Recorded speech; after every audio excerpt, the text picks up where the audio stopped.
si j'ai le temps. Alors, donc par sa décision du 3 mai 2023, le Conseil constitutionnel s'est prononcé en application des dispositions de l'article 11 de la Constitution, plus précisément le 4e alinéa, ainsi que le premier alinéa de l'article 61 de la Constitution, donc sur la proposition de loi visant à interdire un âge légal de départ à la retraite supérieur à 62 ans. Il avait été saisi le 13 avril 2023. Et ça avait été... et cette proposition de loi avait été portée par 253 députés et sénateurs. Alors je vous rappelle que ici on est sur une tentative de faire sauter la contre-réforme des retraites de Macron via une procédure de référendum.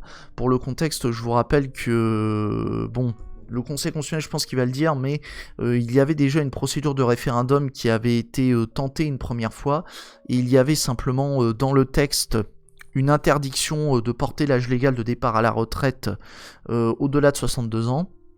Et malheureusement, le Conseil constitutionnel était parti du principe que c'était pas possible de mettre en œuvre le référendum avec cette proposition de loi parce que ça ne constituait pas une réforme, puisqu'on n'était pas sur une modification de l'âge légal de départ à la retraite, on était sur un maintien. Et du coup, en somme, il n'y a pas de réforme. Voilà. Et là, on va voir ce qu'il en est. Alors, cette proposition de loi est la 5e à avoir été soumise au Conseil constitutionnel dans le cadre de la procédure dite de référendum d'initiative partagée instituée par la loi constitutionnelle du 23 juillet 2008. Donc autrement dit, on a très peu d'exemples, on a vraiment très peu d'exemples de mise en œuvre de la procédure de référendum d'initiative partagée.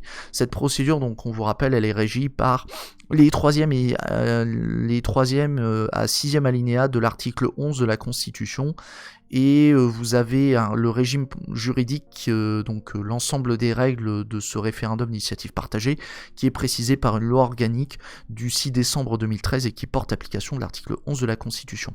En fait, la loi organique, pour le faire simple, c'est une loi qui a vocation à préciser les dispositions de la Constitution. Si vous voulez, on peut peut-être essayer de choper une définition de la loi organique pour avoir une définition peut-être un peu plus précise, parce que là je vous la fais de manière vulgarisée.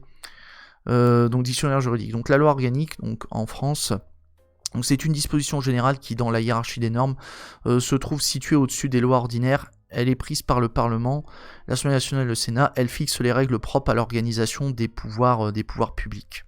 Voilà. Donc là, on peut peut-être avoir une définition qui nous est proposée par viepublic.fr. Donc les lois organiques représentent une catégorie particulière de lois entre les lois ordinaires et les lois constitutionnelles. Donc ce type de loi est inconnu. Donc là, on nous fait l'historique. Donc des conditions strictes doivent être réunies pour l'adoption des lois organiques. Le Conseil constitutionnel a développé une jurisprudence qui vise notamment à ce que les lois organiques n'interviennent que dans des domaines et pour les objets limitativement énumérés par la Constitution. Ok, il n'y a pas une définition plus précise. Loi organique constitutionnelle référendaire. Les lois organiques définies à l'article 46 de la Constitution précisent les modalités d'application des articles de la Constitution, donc j'avais pas totalement tort. Une majorité absolue des membres de l'Assemblée nationale est requise pour leur adoption en cas de désaccord du Sénat. Mais l'accord du Sénat est obligatoire pour les lois organiques qui le concernent. Le Conseil constitutionnel est automatiquement saisi des lois organiques. Voilà. Il y a notamment une saisine en matière de loi organique concernant la programmation militaire notamment. Vous savez, le budget, les 400 milliards qui sont versés aux militaires, je crois qu'il y a une loi organique à ce sujet. Alors conseil constitutionnel, loi organique militaire, je vais regarder, je crois qu'il y avait eu une décision qui avait été rendue. Alors attends, je crois que c'est dans l'actualité. Alors je regarde juste, c'était dans l'actualité. Je déborde, mais au moins alors donc là il y avait le RIP, mais normalement il y avait une autre actualité. Donc là décès, nanana. Normalement, alors attends, si je mets toutes les actualités. Alors non, pas en instance, mais il me faudrait l'ensemble des décisions. Est-ce que c'est possible, s'il vous plaît? Alors attends. Les dernières actualités, moi je veux toutes les actualités. Donne-moi tout. Actualité. Normalement, il y avait un truc sur... Donc attends, les décisions... La haine, nanana, punaise, mais quel enfer. Quel enfer. Non, je veux pas aller au bout. Je veux simplement avancer. Alors, attendez, je veux juste retrouver. Je crois que c'était là. FNR, voilà. Présentation du projet de loi relatif à la programmation militaire. Voilà, non méconnaissance. Ah d'accord, non, en fait non, c'est un contrôle par rapport à la loi organique. D'accord, en fait on n'était pas sur un contrôle de loi organique. Je pensais qu'il y avait une dimension de loi organique, mais non. Non, c'est juste un contrôle par rapport à la loi organique. Ok, donc autant pour moi, on est encore sur autre chose. Donc j'ai dit des bêtises, c'est pas grave.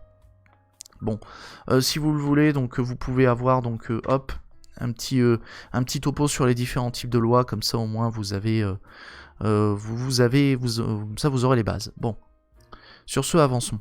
Donc ainsi que le Conseil constitutionnel l'a jugé par sa décision du 5 décembre 2013 relative à cette loi organique, donc la loi sur l'article 11 de la Constitution, donc sur le référendum, le constituant, donc l'autorité qui est en charge qui a le pouvoir de modifier ou de modifier la Constitution, qui a eu le pouvoir de l'établir, a entendu par cette procédure rendre possible, à l'initiative d'un cinquième des membres du Parlement, l'organisation d'un référendum sur une proposition de loi soutenue par 1/10 des électeurs.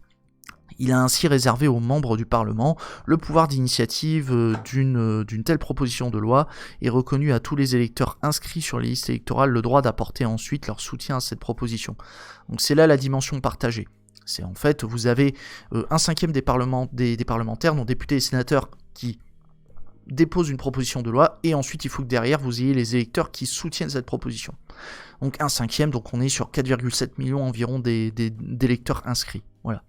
Donc dans le cas où cette proposition recueille le soutien d'1/10 de ces électeurs, le constituant a enfin entendu laisser la possibilité au président de la République de soumettre au référendum la proposition de loi si elle n'a pas été examinée par l'Assemblée nationale et le Sénat dans un délai fixé à 6 mois par la loi organique.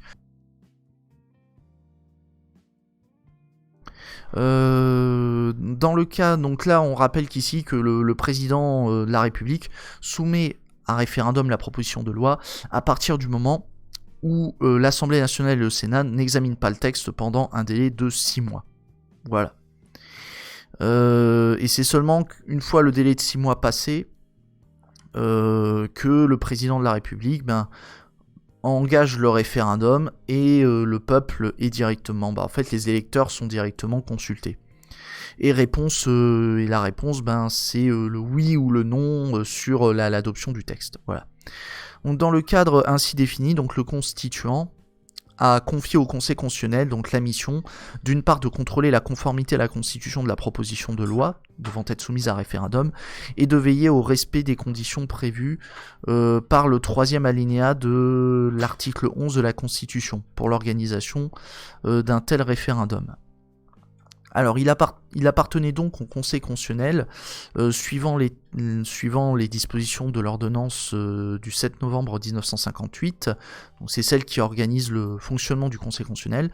Donc il appartient au Conseil constitutionnel, en vertu de ce texte, de vérifier que la proposition de loi a été présentée par au moins un cinquième des membres du Parlement, que son objet respecte les conditions qui sont posées par le 3e et le 6e alinéa de l'article 11 de la Constitution. Donc encore une fois, c'est vérifier si... peut-être que ce sera rappelé, mais notamment si la réforme porte bien sur une réforme de nature économique, sociale, environnementale qui intéresse la nation, si ça concerne les pouvoirs publics, si ça concerne les services publics, si ça c'est surtout si ça concerne l'organisation des pouvoirs publics, si ça vise à ratifier un traité qui ne serait pas contraire à la Constitution, etc. En gros, ce sont les différents objets qui sont prévus au 3e et 6e alinéa de l'article 11 de la Constitution. Et dernière condition, et si ces conditions étaient satisfaites, le Conseil constitutionnel doit vérifier que la proposition de loi n'est pas contraire à la Constitution. Voilà. Bon. Par sa décision donc, du 3 mai de 2023, Le Conseil constitutionnel s'est attardé à vérifier le respect des exigences constitutionnelles et organiques de la proposition de loi. Alors, en premier lieu, le Conseil constitutionnel a constaté que la proposition de loi a été présentée par plus d'un cinquième des membres du Parlement à la date d'enregistrement de la saisine. Là-dessus, ça passe. En second lieu, il a examiné si à cette date, l'objet de la proposition de loi respectait les conditions posées par le 3e et le 6e alinéa de l'article 11 de la Constitution. Comme le rappelle la décision, le 3e alinéa de la Constitution renvoie à l'objet mentionné au premier alinéa de ce même article. Et du coup, ce qui est prévu par ces dispositions, c'est que le président de la République, sur proposition du gouvernement, pendant la durée des sessions ou sur proposition conjointe des deux assemblées, publiée au journal officiel, peut soumettre à référendum tout projet de loi. Et là, on va voir la liste des différents objets du projet de loi. Donc tout projet de loi sur organisation des pouvoirs publics, réforme relative à la politique économique, sociale, environnementale de la nation, aux services publics qui y concourent, ou tendant à autoriser la ratification d'un traité qui, sans être contraire à la Constitution, aurait des incidences sur le fondement des institutions. Donc là, ici, ce que je viens de vous lire, c'est organisation des pouvoirs publics, etc. C'est les différents objets sur lesquels peut porter un projet de loi soumis à référendum ou une proposition de loi soumis à référendum. À cette aune, le Conseil constitutionnel avait déjà eu à se prononcer sur ce qu'est une réforme au sens de l'article 11 de la Constitution, à la lumière des travaux préparatoires de la loi constitutionnelle du 4 août 1995, qui est à l'origine de l'extension du champ de l'article 11. En gros, c'est à partir de cette loi constitutionnelle du 4 août 1995 qu'on a introduit la possibilité de mettre en œuvre des propositions de loi, des projets de loi qui porteraient, de soumettre ça à référendum à partir du moment où elles ont pour objet les réformes relatives à la politique économique, sociale de la nation et aux services publics qui y concourent. Et du coup, là, ce qu'a fait le Conseil constitutionnel, c'est que, à cette occasion, il a été amené à préciser qu'est-ce que c'est une réforme ? En quoi ça consiste en fait une réforme relative à la politique économique, sociale de la nation et aux services publics qui y concourent ? À quoi ça correspond ? Et il avait considéré dans sa décision du 9 mai 2019 que constituer une réforme de politique économique de la nation, entre autres, une proposition de loi qui visait à ériger en service public national l'exploitation d'aéroports de Paris. En revanche, dans sa décision du 25 octobre 2022, qui concernait la loi sur les superprofits, il avait jugé que ne présentait pas ce caractère de réforme de nature économique, une proposition de loi qui visait uniquement à abonder le budget de l'État en augmentant le niveau de l'imposition existante des bénéfices de certaines sociétés.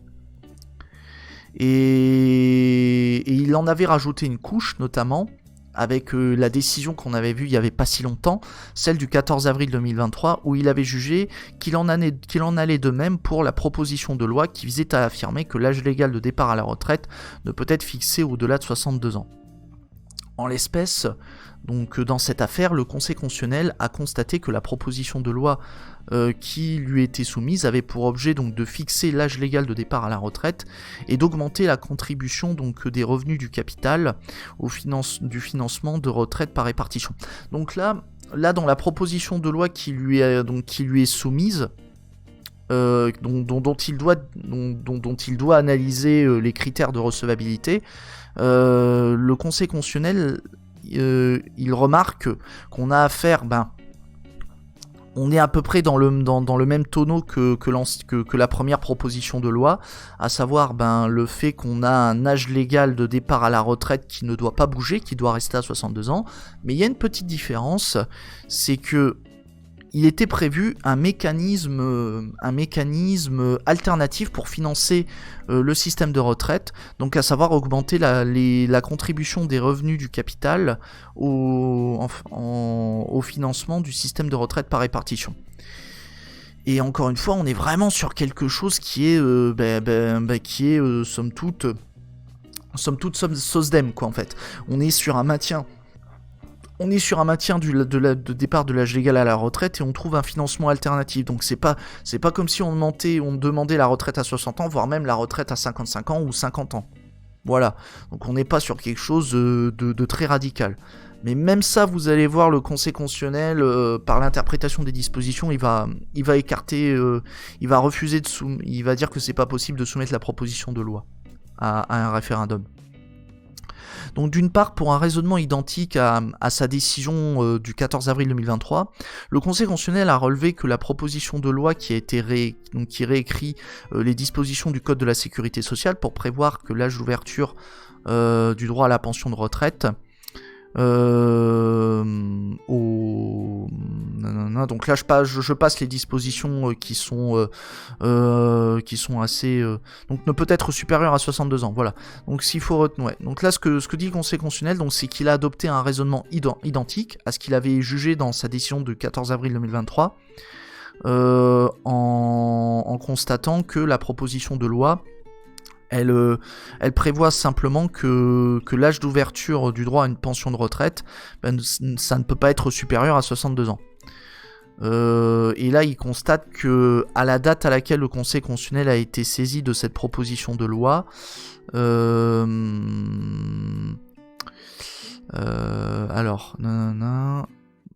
donc là j'essaie de le décortiquer parce que c'est écrit de manière assez abscon. Donc le Conseil constitutionnel a été saisi de cette proposition de loi. À la date à laquelle donc le Conseil constitutionnel a été saisi de cette proposition de loi, donc les dispositions du Code de la sécurité sociale prévoyaient déjà que l'âge d'ouverture du droit à une pension de retraite était fixé à 62 ans. Et à la date d'enregistrement de la saisine, donc saisine c'est au moment où le Conseil constitutionnel a été appelé à contrôler la proposition de loi, l'interdiction de fixer l'âge légal de départ à la retraite au-delà de 62 ans n'emporte pas de changement de l'état de droit. Alors je vais essayer de vous le résumer de manière simple. En fait, au moment où le Conseil constitutionnel a été saisi, on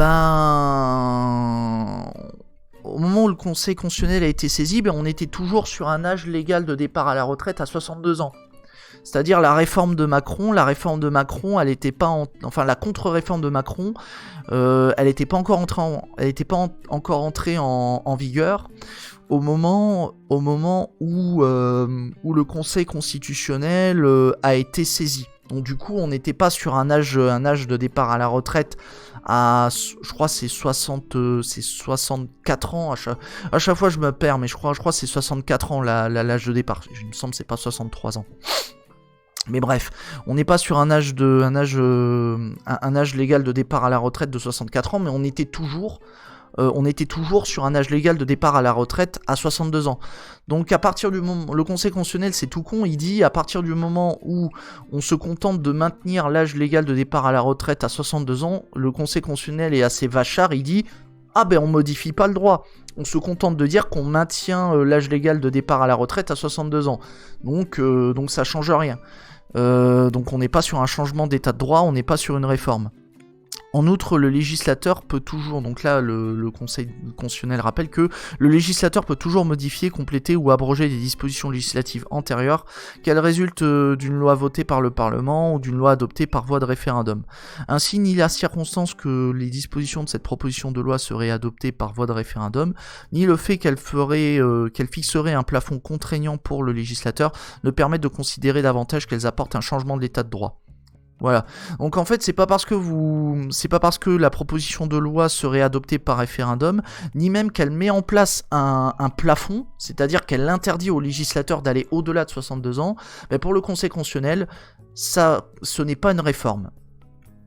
C'est quand même assez... franchement, c'est très discutable. Le fait de partir du principe que on met un plafond contraignant pour le législateur, le fait de préciser qu'on ne peut pas aller au-delà de 62 ans, c'est pas une réforme. Franchement, c'est quand même fort de café. On sent quand même la petite opportunité politique derrière de rester campé sur cette position. Et de pas remettre en cause, de défendre ça mordicus. Voilà. Parce que malheureusement ça avait déjà été jugé ainsi en gros je vous dis c'est le même raisonnement que sur le premier référendum sur les retraites, c'est le même raisonnement. Qu'est-ce que je pourrais dire de plus? Alors, moi je dis, mon sentiment, peut-être que le Conseil constitutionnel aurait pu, comment dire, aurait pu le juger autrement si on avait eu par exemple un rétablissement de la retraite à 60 ans. Je pense qu'ils auraient dû être un peu plus ballsy et et proposer la retraite à 60 ans. Je pense que là, il y aurait eu débat. Mais je trouve ça con quand même qu'ils se soient contentés de mettre un plafond. Franchement, c'est tellement maladroit. C'est tellement maladroit.